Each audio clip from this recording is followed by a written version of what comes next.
All right, what's popping? So take a look. I'm going to show you 5 twists that I like to do whenever my back gets tight. I don't do them all in this sequence. Sometimes I do 2, sometimes 3. You're going to need a blanket. You're also going to need a wall. You might need a belt if you're really not flexible, so you might want to grab onto one of those. I would say the main thing we want to think about is not letting the stretch catch our breath. So we're going to be breathing in and out through the nose with a calm face. That way it gives the muscles a chance to relax. They're correlated, the breath and the body. If you feel like it's getting intense, use what I call the emergency breath and breathe out through the mouth. Inhale through the nose, breathe out through the mouth. We'll probably hold each stretch for like 30 seconds to a minute. And we're also going to tap into the hip flexors a little bit, because if you sit like I do all day, those get a little bit wound up, and when they get wound up, they tug on the spine. So we'll tap into that area as well. For starters, we are going to lay on our backs with the head on the blanket. Hopefully you can see me. There we go. And all we're going to do is lift the leg up, straighten it out by squeezing the quadricep. And from there, we're just going to drag it across our bodies. Now, if you weren't really flexible, you can put a belt on the foot and then hold on to it with the opposite hand. And it gives you some support, but I think you should be able to mainly just keep this quad contracted. And let's look to get it as close to parallel to the floor as possible while still keeping our arms grounded. The last piece of the puzzle is to take the top hip and move it away. Lengthen the side of the body.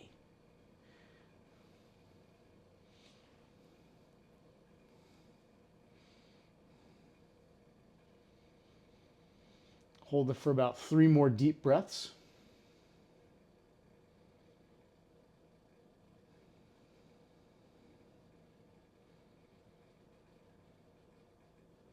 And then on an inhalation, bring it up. And then lower it down. Straighten the right leg on the ground, left leg goes up. And then bring it across. I usually shift my shoulders over a little bit as well, to the same side that I'm moving the leg. Take nice long breaths here.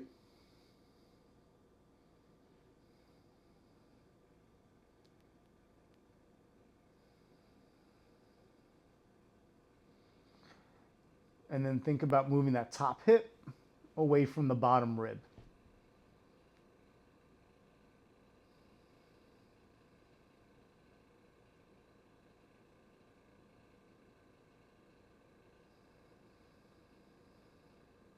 Inhale to bring it up. And then lower it down. Now, another one that I like to do is actually take both legs and move them to the side. So let's try that out. Bring the knees into the chest. Arms are out in a T. Straighten both legs to the ceiling. And then from here, keep your arms grounded. Engage your abdominals slightly. And then lower the legs as much as you can while keeping your arms grounded. For me, this is what it looks like. Because remember, we still want to keep a calm breath. There's a little bit more of an active stretch.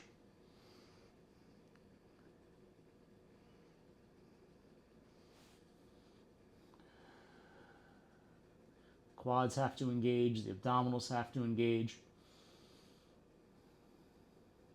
And you might be able to get another inch or two. Then inhale to bring it up. Lower down. Take a breather. And then knees into the chest, straighten the legs up, and then lower to the right.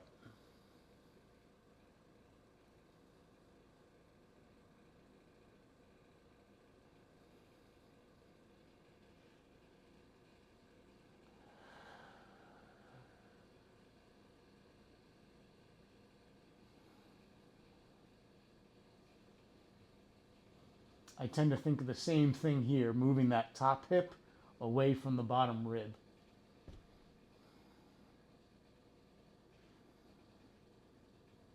Inhale to bring it up.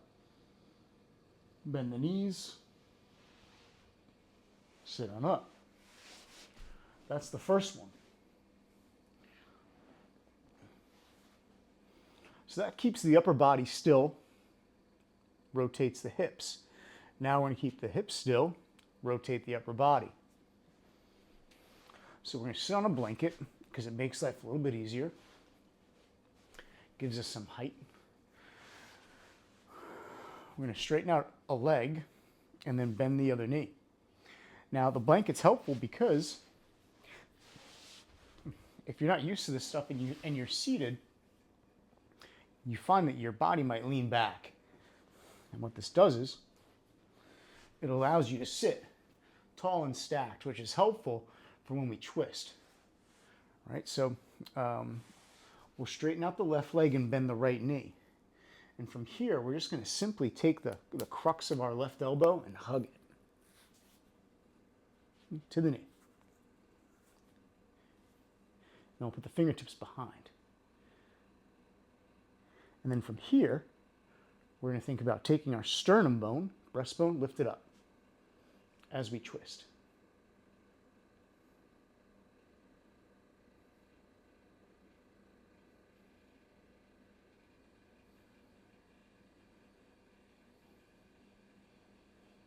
And even for me, catches my breath a little bit, so I have to focus on elongating. You got a crack there. Nice.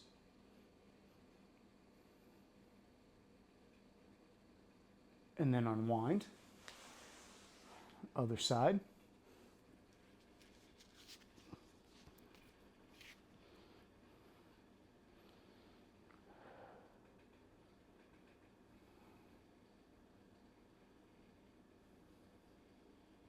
You'll notice maybe every 15 seconds or so, you'll be able to turn just a little bit more.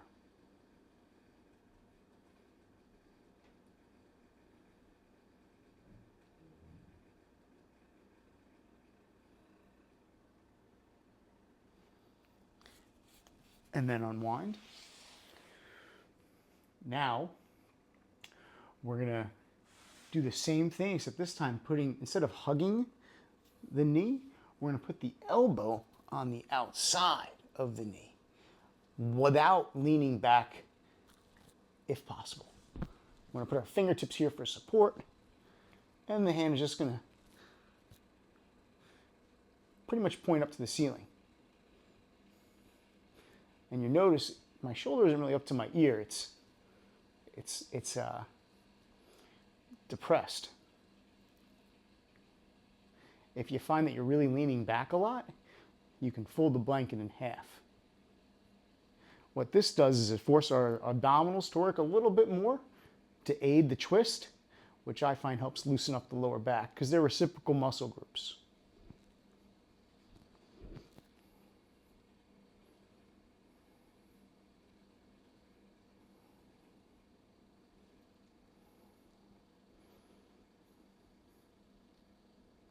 And then switch.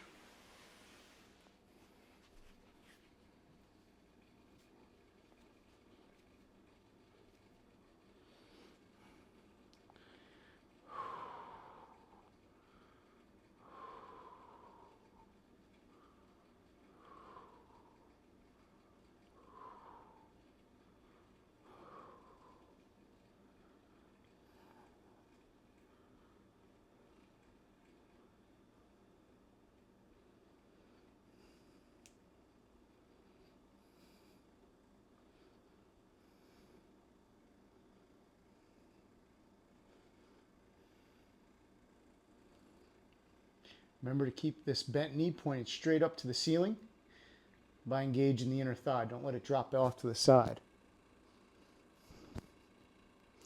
Unwind. Good stuff. That's the second one, seated twist.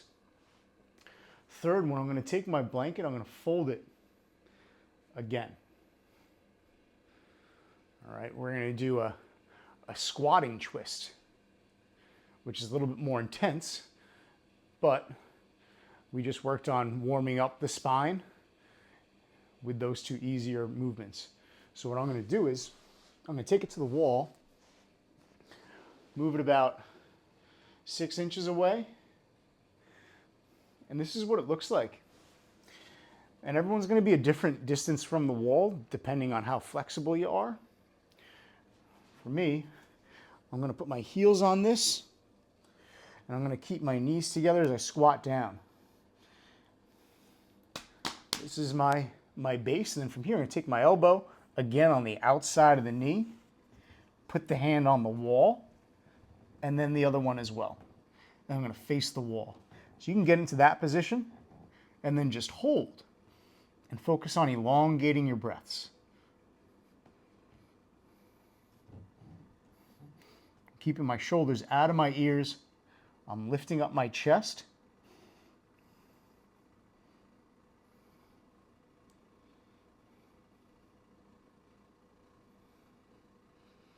And similar to the other twists, I'm getting a little bit more range of motion every 15 seconds or so.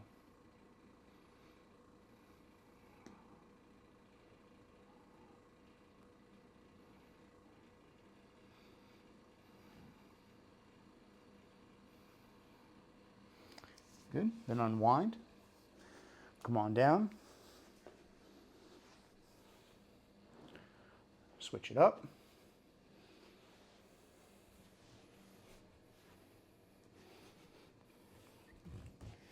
Find your deep squat.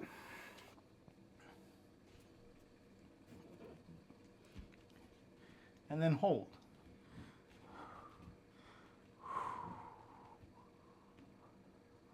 I got a fair amount of weight in my heels, a little bit of weight in the pad of my foot. My knees are still pointing straight ahead. And I'll be honest, I'm shaking a little bit.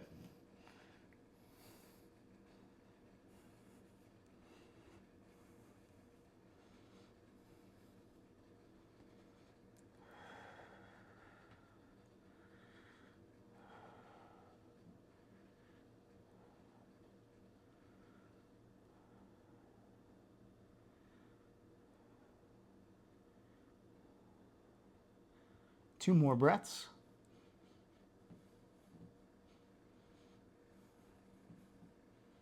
Nice.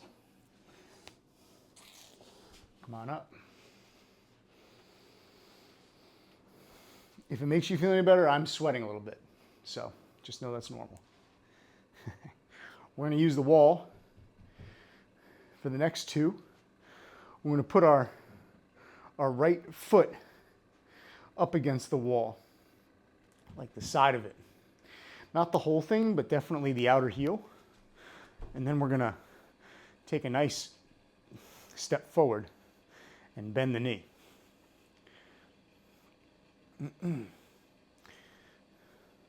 don't need a perfect 90-degree angle here. This is all right. This is fine. From the side, it would look something like this.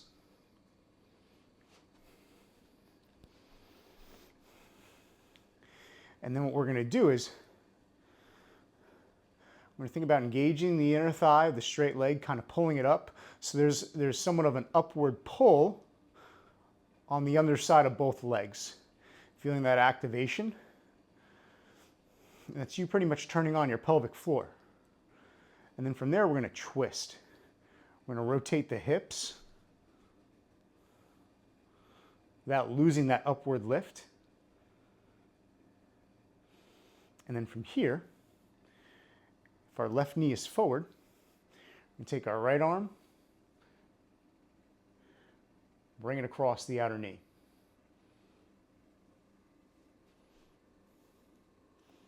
And I'm going to have you lean forward like a 45-degree angle.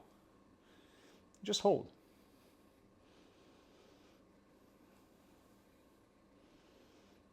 Pressing heavily into that front foot. Continuing to keep the lift of those inner thighs. And every 15 seconds, try to get a little bit more of a twist.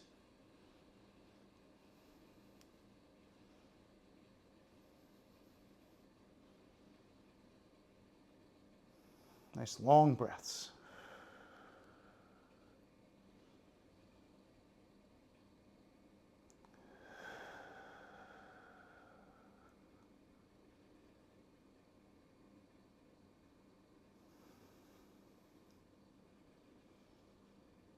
Unwind by straightening out that front leg, turning the feet, then heel toe in together. Other leg.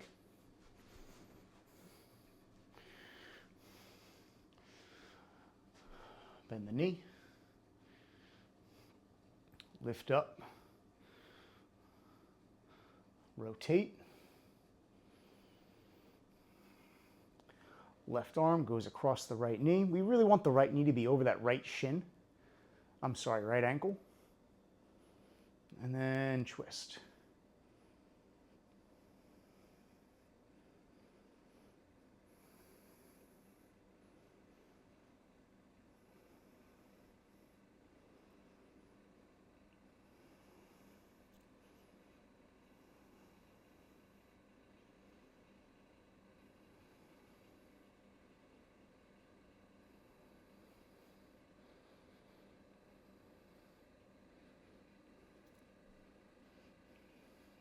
The really flexible folks can put their armpit on the outside of the knee, touch the ground, and then lift this arm up to the ceiling. I'm not there, but maybe one day.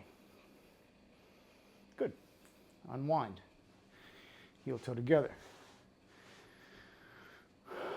That's the fourth one. The fifth one, this is the most intense, I think. We're trying to lengthen the hip flexor and we're going to be twisting the spine. You can unfold this guy back to its regular height. I'm going to put it up against the wall. Now, if you've never done this before, a couch stretch with the foot up against a wall, you're probably going to want to set your knee up maybe a foot away from the actual wall. I'm going to set mine up maybe about 6 to 7 inches. And then as you can see, I'm trying to bring my other leg, my knees in line with my hip socket, my heels below my knee, and then I'm lifting up on here. If you can't lift up onto here without struggling, move the back knee away from the wall. We do want to have that heel close to the butt bone. So for me, I need to swivel, get everything in alignment. Now I'm more or less kind of stacked. And from here, I can feel my lower back kind of being condensed. So what I have to do is I'm going to first move away from the wall a little bit, give myself a little bit of breathing room, and then I'm going to tuck my tail between my legs. Lengthen my tailbone, lengthen my coccyx down to the ground. Tuck my pelvis, however you want to view it. That action needs to happen, a posterior pelvic tilt. And then from here, we're ready to start moving. So we're going to think about the pelvis as a unit and move it forward and down, and then back and up. I moved maybe 2 inches down, and then 2 inches up. And that's normal. But as the minute goes by, 2 turns to 3. It's not comfortable, but that's okay.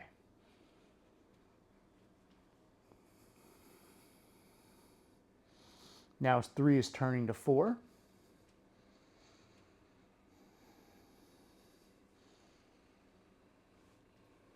That's good. I'm going to do one more because now I'm starting to get closer to that wall, which is good. Starting to get more upright. So I'm going to hold it here, and this is the uncomfortable part. I'm going to interlock my fingers, I'm going to move them up to the ceiling, and then I'm going to gently twist towards that bent knee. Emergency breath. And as you can see, I've barely rotated.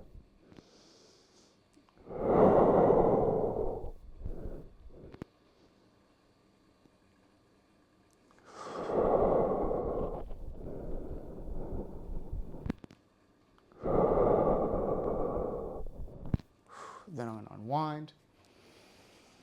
Whew. Not easy.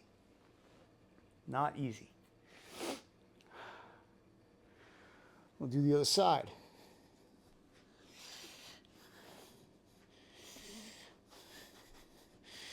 Get stacked.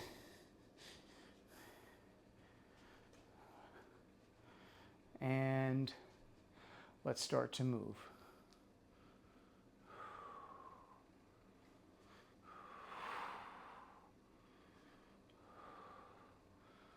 Yeah, start off at maybe 2-3 inches of movement.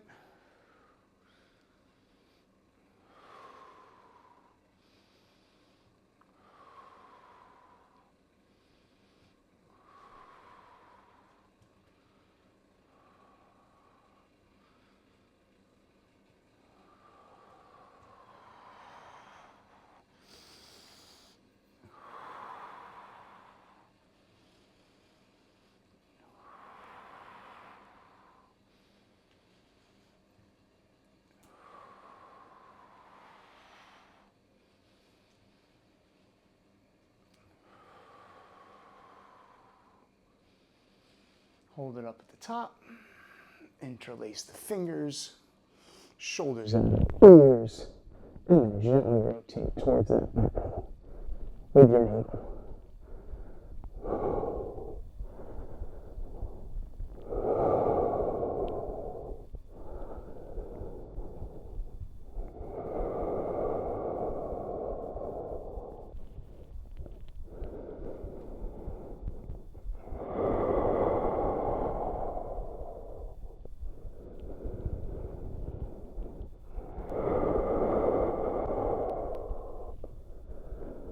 Nice. And you can do that one multiple times each side, and it'll just get better and better. So that's a couple of ideas. You don't have to do it in that sequence. You can involve other movements into it. I generally do involve other movements into those. I kind of pick and choose what I want to do based off my energy levels. I do it just to feel better. So I hope that that was helpful, and feel free to leave any questions or comments, and I'll get back to you when I can. All right, peace.